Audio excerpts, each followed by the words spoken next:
بسم اللہ الرحمن الرحیم، السلام علیکم ورحمۃ اللہ۔ دیکھیے پھر توفیق مل گئی۔ نہ صرف آپ نے خود نہیں جانا بلکہ دوسروں کو بھی لے کر آنا ہے۔ کہاں جانے کی توفیق، کیا کرنے کی توفیق؟ ایک بہت عظیم سرزمین کی طرف جانے کی توفیق مل گئی، جو سرزمین مظہر العجائب ہے، جہاں پر ہم مظہر العجائب کے نورانی کلمات کی زیارت کریں گے۔ آئیے آج ہم حکمت نمبر 125 کی زیارت کرتے ہیں، جس میں مولا امیر المومنین علیہ السلام نے خود فرمایا کہ میری نظر میں کون کون خوش نصیب ہے۔ تو علوی نظر میں، مولا علی کی نظر میں کون خوش نصیب ہو سکتا ہے؟ وہ حکمت نمبر 123 میں ہم جا رہے ہیں۔ بسم اللہ الرحمن الرحیم۔ طوبى لمن ظل في نفسه وطاب كسبه وصلحت سريرته۔ تقریباً 8 کوالٹیز یہاں بتائی گئی ہیں، 8، جس کے ذریعے مولا ہمیں بتانا چاہ رہے ہیں جس کے پاس یہ 8 کوالٹیز ہے وہ مولا کی نظر میں بہت زیادہ خوش نصیب ہے۔ کیا ہیں وہ کوالٹیز؟ نمبر 1 مولا فرما رہے طوبا، کتنا خوش نصیب ہے وہ، کتنا طوبائی ہے وہ۔ ماہ شعبان کو طوبائی مہینہ کہتے ہیں، شجر طوبا اینڈ ٹری آف جنہ۔ تو اس پر آپ لوگ ضرور اور زیادہ ریسرچ کیجیے گا۔ آئی نو آپ سب کو پتہ ہے، لیکن پھر بھی اچھا ہے فیملی والوں کے ساتھ بیٹھ کر اس موضوع پر اور گفتگو کریں۔ تو اب مجھے ویسی بھی طوبا سے شروع ہونے والی احادیث سے ایک عجیب پیار ہے۔ وہ احادیث میری نظر میں بہت ہی زیادہ عزیز ہیں۔ میں کچھ احادیث جو مجھے بہت زیادہ محبوب ہے اور جو میرے ذہن اور دل و دماغ میں اسی طرح اس کی یاد تازہ رہتی ہے، اس کو آپ کے سامنے شیئر کرتی جاؤ۔ مثلاً حدیث میں کہا گیا طوبی لمن وجد فی صحیفتہ استغفارا کثیرا، کتنا خوش نصیب ہے وہ جس کے نامہ عمل میں کثرت کے ساتھ استغفر اللہ ربی و اتوب الیہ پایا جاتا ہو، صحیح توبہ پایا جاتا ہو۔ طوبی لمن یعود لسانہ علی کلام لین، کتنا خوش نصیب ہے وہ جس نے اپنی زبان کو نرم گوئی کی طرف دعوت دے رکھی ہے، جو ہمیشہ ہی نرم بولتا ہے۔ سخت لہجہ بہت کم جگہوں پر استعمال کرنا چاہیے اور وہ وہیں پر صرف استعمال کرتا ہے۔ اور اس حدیث کو دیکھیے نا، طوبی لمن اخلص للہ عملہ وعلمہ وکلامہ وحبہ وبغضہ واخذہ وترکہ وصمتہ وفعلہ وترکہ، کتنا خوش نصیب ہے وہ شخص جس نے اپنے آپ کو پیورلی خالص کر دیا۔ اس کا علم، اس کا عمل، اس کی محبت، اس کا بغض، کوئی چیز لے یا کوئی چیز دے، چپ رہے یا بولے، کوئی عمل انجام دے رہا ہو یا چھوڑ رہا ہو، ترک کر رہا ہو، فعل و ترک میں، سمت و کلام میں، اخذ و ترک میں، حب و بغض اور علم و عمل، ساری چیزوں کا دائرہ اور مرکز جو ہے وہ حب اللہ اور خالصتاً الی اللہ ہو، ایسا شخص بہت ہی خوش نصیب ہے۔ طوبی لمن شغلہ عیبہ عن عیوب الناس، کتنا وہ خوش نصیب ہے جو اپنی اصلاح میں اتنا مصروف ہے کہ دوسروں کی اصلاح کے لیے اس کو وقت نہیں ملتا۔ ٹھیک ہے، اور ہونا بھی ایسا چاہیے۔ میں جب بھی دوسروں کے بارے میں سوچنا شروع کرتی ہوں تو میں کہتی ہوں یوم یقوم الحساب ہے نا، قیامت کے دن۔ اللہ نے کہا قیامت کے دنوں میں، دن جو ہے اس کے ناموں میں ایک نام کیا ہے؟ حساب کا دن۔ ہم کون ہوتے ہیں حساب لینے والے؟ کس نے ایسا کیا، اس نے ویسا کیا، چھوڑ دیں، نہیں یہ جگہ چھوڑنے کی ہے، وہاں اللہ ہے نا حساب لینے والا۔ طوبی لمن کان امہ عفیفہ، کتنا خوش نصیب ہے وہ شخص جس کی ماں بہت پاک، عفیف، پاک دامن ہو۔ پروردگار عالم ہماری ماؤں کو سلامت رکھے اور ہمیں بھی ایک عفیف ماں بننے کی توفیق دے، آمین ثم آمین۔ تو یہاں مولا 8 لوگوں کو طوبا کہہ رہے ہیں۔ طوبا کون ہے؟ طوبا لمن اضل فی نفسہ، جو اپنی نظر میں اپنے آپ کو حقیر سمجھتا ہو، تواضع کی حد دیکھیے، لوگ اس کو عظیم سمجھتے ہو، لوگ اس کا بہت احترام کرتے ہو، لیکن وہ اپنے آپ کو کچھ نہ سمجھتا ہو۔ اور باقاعدہ روایات میں کہ اگر آپ کے جوتے کے تسمہ یا بکل آف یور شوز، کوئی بھی چھوٹی چیز مثال دی گئی ہے، کسی ایون آپ کو اپنی رنگ، آپ کے you know look at my size of diamond, I am something, یہ جو ہلکا سا دل و دماغ میں ایک ہلکا سا تکبر آتا ہے، یہ بھی بڑا خطرناک ہے. اور میں آپ کو کیا بتاؤں، اتنی داستانیں ہیں، اتنی داستانیں کہ کتنے امیر المومنین علیہ السلام خود کتنے متواضع تھے اپنی نظر میں.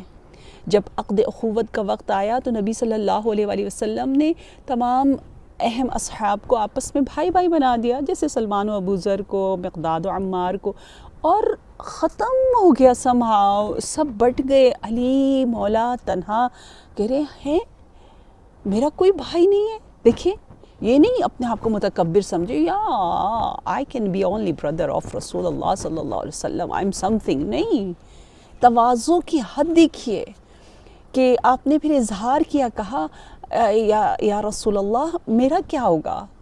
تو نبی نے فرمایا میں نے تجھے اپنے لیے چھوڑا ہے، تو میرا بھائی ہے، تو میرا نفس ہے. لیکن علی کا تواضع بے مثال ہے، جو بار بار یہاں خود فرما رہے طوبی لمن ظل فی نفسہ، اور دوسرا وطاب کسبہ، جس کا کسب حلال طیب طاہر مال وہ ارن کرتا ہو، رزق حلال، صلحت سریرتہ، جس کا باطن صالح پاک بالکل ہی پیور ہو.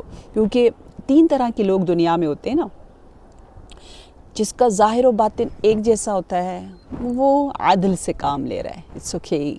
لیکن جس کا ظاہر بہتر ہے، صحیح ہے، اور باطن بہتر ہے اور ظاہر ٹھیک ہے، تو وہ تو احسان کر رہا ہے بہت بہترین میں سے، کیونکہ باطن اور زیادہ حسین ہے اور ظاہر اچھا ہی ہے. تو لیکن جس کا ظاہر بہتر ہے اور باطن اتنا اچھا نہیں ہے، وہ ظلم کر رہا ہے. اس لیے مولا علی علیہ السلام ہماری جان قربان، و آپ نے ہی نہج البلاغہ میں فرمایا ہے کہ اللہم انی اعوذ بک ان تحسن فی لامعۃ العیون علانیتی. بار الہ میں اس وقت سے پناہ مانگتا ہوں کہ میں اپنے ظاہر کی اصلاح میں اتنا وقت لگاؤں اور اتنی مجھے فکر ہو جو لوگوں کی نظر میں، لیکن اس باطن کو نگلیکٹ کروں جسے مسلسل تو دیکھ رہا ہے. تو یہ تو بہت بڑا ظلم ہوگا، ظلم ہے یہ. اس لیے مولا نے فرمایا بہت خوش نصیب ہے جس کا سریرہ باطن جو ہے وہ پاک ہے. وَحَسُنَتْ خَلِيقَتَهُ، خلیق و خلق سے ہے، اخلاق سے ہے. پتہ ہے روایات کہتی ہے دین نام ہی حسن خلق کا ہے، اتنا اہم ہے، بہت ہی زیادہ. کیونکہ آپ کے پاس جب اخلاق نہ ہو تو بہت بہت زیادہ بے دینی کی طرف انسان چلا جاتا ہے. اور پھر فرمایا انفق الفضل من مالہ وامسک الفضل من لسانہ. I just love this part، کیونکہ ہم اس کے اپوزٹ کرتے ہیں. مولا فرما رہے اپنا اضافی جو مال ہے وہ دیتے جاؤ لوگوں کو، وہ دکھاتے جاؤ، لیکن اضافی جو کلام ہے زبان سے نکل رہا ہے اس کو اپنے لیے روکو. اور ہم بولنے میں بڑے سخی ہوتے ہیں، بہت ہی زیادہ انفاق کرتے ہیں، بول رہے اس کے بارے میں، اس کے سب کے بارے میں بولتے ہیں، لیکن جب مال دینے کی باری آتی ہے تو بہت گنے چنے اور بہت کم لوگوں کو ہم دیتے ہیں. بیوٹیفل. اور حدیث میں ہے کہ یہ زبان اتنی خطرناک ہے، پتہ ہے کتنی خطرناک ہے، ہم کبھی شاید سوچتے بھی نہیں ہیں کہ میری اتنی پیاری پیاری نمازیں ہیں نا، اس کو بھی نیست و نابود کر سکتی ہے زبان. اتنے بڑے بڑے ہم اعمال کرتے ہیں، آج کل ہم روزے رکھ رہے ہیں اور ہم نے کتنے بڑے بڑے صدقے دیے، اس کو بھی ہمارے بینک بیلنس کو جھلسا سکتی ہے یہ زبان. بہت بہت خطرناک ہے. پروردگار عالم ہم سب کو توفیق دے کہ ہم اس کے شر سے محفوظ اپنے آپ کو رکھے انشاءاللہ. سو کیا پتہ چل رہا ہے؟ ابھی تک یہ پتہ چل رہا ہے کہ مولا علی علیہ السلام ہمیں کہنا چاہ رہے ہیں کہ اپنی ایک چیک لسٹ بنا لو، ٹھیک ہے؟ دیکھو کہ تم اپنی نظر میں اپنے آپ کو کیا سمجھتے ہو، متواضع رہو. دیکھو جو کچھ تم ارن کر رہے ہو کتنا طیب و طاہر ہے. دیکھو تمہارا باطن ظاہر سے بہتر ہے کہ نہیں. اور آج ہم نے اور زیادہ غور کرنا ہے، دیکھو تم بروں کے ساتھ کیسے پیش آتے ہو، دیکھو تمہارا انفاق کیسا ہے، تمہاری زبان کیسی ہے. اور پھر وَعَزَلَ عَنِ النَّاسِ شَرَّهُ، اپنے شر کو لوگوں سے دور رکھو. پتہ ہے اچھا مومن وہ ہوتا ہے جو اپنے آپ کو مشکل میں ڈال دیتا ہے لیکن لوگ اس سے خوش رہتے ہیں. صحیح ہے. بعض دفعہ ہوتا ہے آپ لوگوں کو تنگ کرتے ہو، یہ دے دو، وہ دے دو، یہ کر دو، وہ کر دو، اور خود اپنا کمفرٹ چاہ رہے ہوتے ہیں. مومن اس کے اپوزٹ ہوتا ہے. وَوَسِعَتْهُ السُّنَّةُ وَلَمْ يُنْسَبْ إِلَيْهِ الْبِدْعَةُ. آخری کوالٹی مولا یہ بتا رہے ہیں کہ یہ جو خوش نصیب لوگ ہیں وہ ہیں جو جن کے لیے سنت نبوی پر عمل کرنا بہت آسان، بڑا مزہ آتا ہے انہیں، اور بدعت سے انہیں کوئی رغبت نہیں ہے. بعض لوگ ایسے بدعت کی طرف آتے ہیں، یعنی نبی کی سنت سے دوری اختیار کرتے ہیں اور ایک غلط فہمی یوں لے کر آتے ہیں کہ ہمیں کیا پیغمبر کی کیا ضرورت ہے، ہمیں شریعت کی کیا ضرورت ہے، کیونکہ شریعت یا عقل کے مطابق ہے یا عقل کے خلاف ہے. اگر عقل کے مطابق ہے تو اللہ نے ہمیں عقل دے رکھی ہے، اگر عقل کے خلاف ہے تو پھر ہمیں چاہیے ہی نہیں. وہ یہ نہیں سمجھتے کہ ہر ایک کی عقل کامل نہیں ہوتی. ہم کامل، اکمل، افضل، احسن ہستیوں کی اتباع کرتے ہیں. ہمارے پاس اگر عقل ہے تو یہی بات آپ ڈاکٹرز کے بارے میں کہو کہ ڈاکٹرز کی ریسرچ یا عقل کے مطابق ہے یا عقل کے خلاف ہے. اگر عقل کے مطابق ہے تو مجھے خود پتہ ہے، میں نے کسی ایکسپرٹ کے پاس نہیں جانا. تو پھر یہ تو کوئی بات نہ ہوئی. لہٰذا انشاءاللہ ہم ایک چیک لسٹ بنائیں اور چیک کریں اپنے آپ کو، تاکہ ان تمام گناہوں سے دور رہ کر مولا امیر المومنین علیہ السلام نے جو فرمایا کہ میری نظر میں یہ لوگ خوش نصیب ہیں، ہم اس زمرے میں انشاءاللہ شامل ہو جائیں. اور ایک اور ہم ساتھ ہی ساتھ حکمت کر لیتے ہیں، جو کہ حکمت نمبر یقیناً 120 کیا ہوگا ہمارا 4 ہوگا، جس میں غیرت کے بارے میں گفتگو ہو رہی ہے اور خواتین اور مرد کی نفسیاتی حالات کے بارے میں اس میں بتایا جا رہا ہے. اور بہت سمپل سا بیان ہے مولا کا کہ غیرت المرأۃ کفر و غیرت الرجل ایمان. مرد کی غیرت جو ہے وہ ایمان ہے، لیکن عورت کی بعض جگہ غیرت جو ہے وہ کفر ہے. اچھا، اب یہاں پر بات یوں آ رہی ہے کہ دیکھیے، اگر اس لیے یہ کہا گیا ہے کہ عام طور پر کچھ حالات میں یقیناً پروردگار عالم نے ایسا نظام بنایا. قرآن مجید میں واضح الفاظ میں یہ ذکر ہے کہ یقیناً مرد غلط فائدہ نہ اٹھائیں اگر احکامات اسلامی کا. تو تعدد زوجات، کبھی ضرورت پڑتی ہے اور کچھ خواتین کو سیکنڈ وائف بننا پڑتا ہے.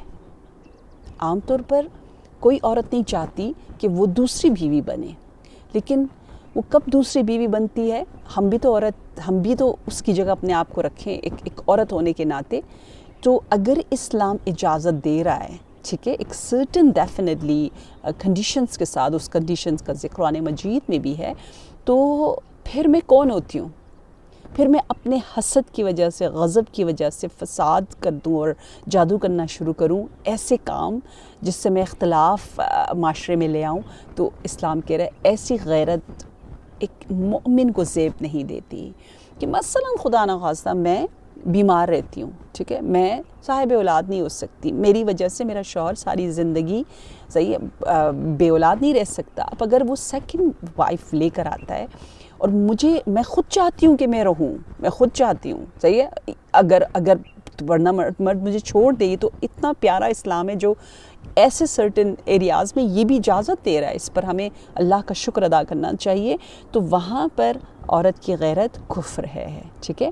لیکن یقیناً مرد سے نہیں کہا کہ غلط انداز سے افراط تفرید ایکسٹریمسٹ نہ ہو جائے، غیرت کا پھر غلط معنی نہ لے.